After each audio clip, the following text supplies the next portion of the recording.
Did I already make the Doctor's in joke?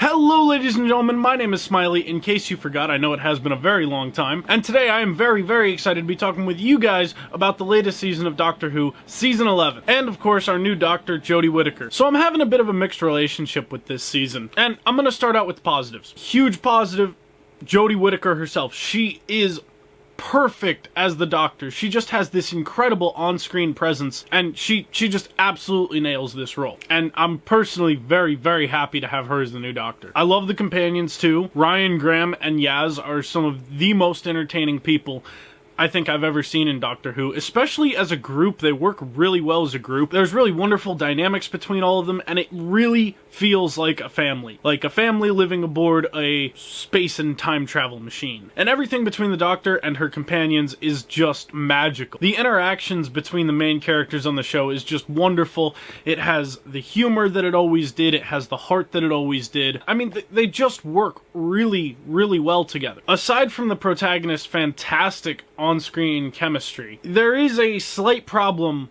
with the shows this season, and it has to do with the villains. Chris Chibnall is the new showrunner. He took over for Stephen Moffat, and he'd said that he didn't want to use any classic monsters, so no Cybermen, no Daleks, no Weeping Angels. And this was a really interesting concept, especially at the beginning of the season where they introduced this character who was kind of like a predator, like the movie The Predator.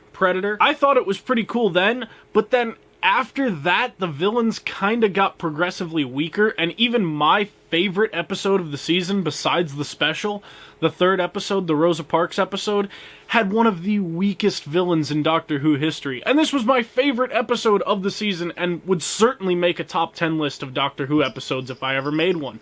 Because the episode itself is brilliant and fantastic and filled with heart and passion, and the villain was just horrible. And that's kind of a recurring theme throughout the season. It's not that I totally love every single episode where they go back and have classic monsters, because ooh, look at this classic monster, but when the alternatives are a space racist and a little cute looking bear thing that eats non-organic material, maybe you should pick the Cybermen or the Solarians or the Ice Warriors or someone to mix it in between. And I didn't mention the Daleks there, and I'll tell you why in a sec. We'll talk about the special in just a second. But I think the problem with most of the villains in this season have to do ultimately with Chris Chibnall's writing. I don't think he's as talented as Stephen Moffat or Russell Davies was. And don't get me wrong, I'm not saying, ooh, I can make Doctor Who better than Chris Chibnall. I'm not saying that at all. I'm just saying it feels like Chris Chibnall didn't understand what Doctor Who really was. And there was no real overarching season plot. I mean, there kinda was,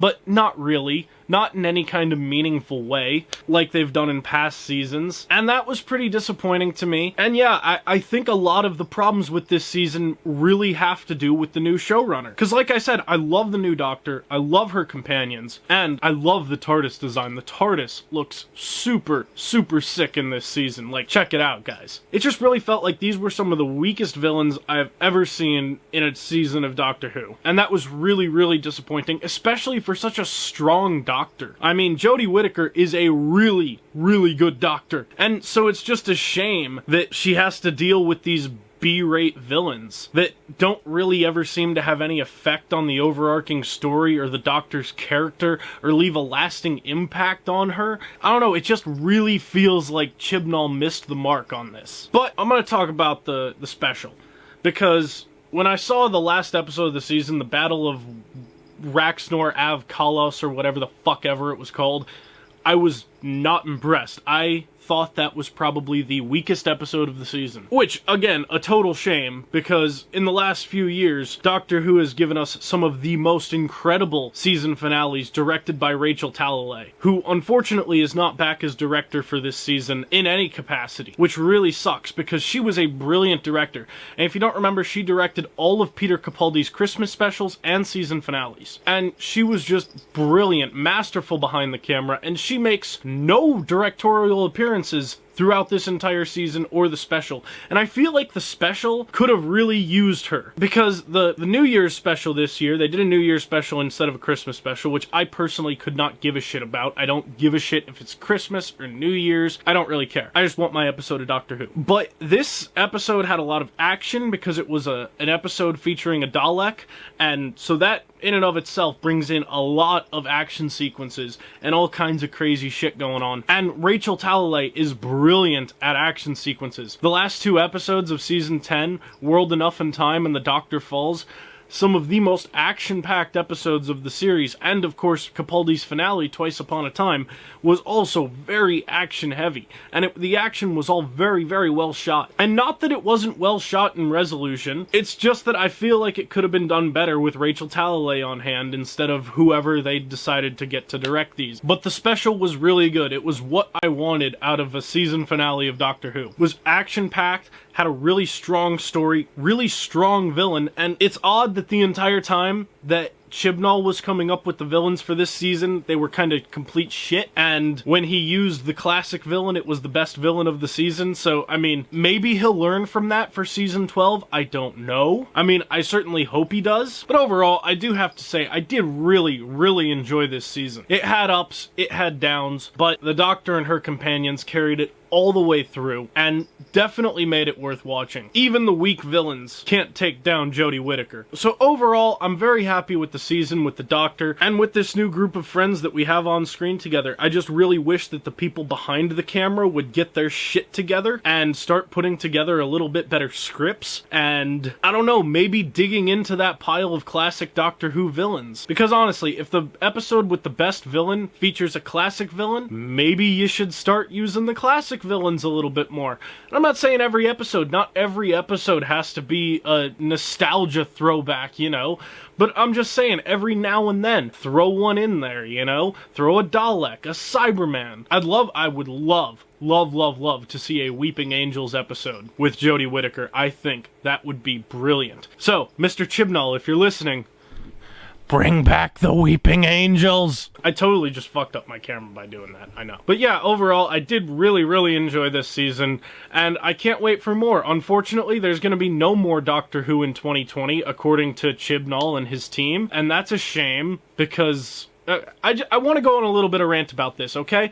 Because Chris Chibnall, when he took over the show, said that he was going to cut it down to 10 episodes a season so that he could put out a season a year, and so that the seasons could be a lot tighter. And I personally don't think he got a victory on either of those fronts, because he's not putting out a fucking season in another year, and the next episode probably won't be till January 1st, 2020. And then sometime after that we'll get season 12, presumably. And I gotta say, that's just fucking horseshit, man.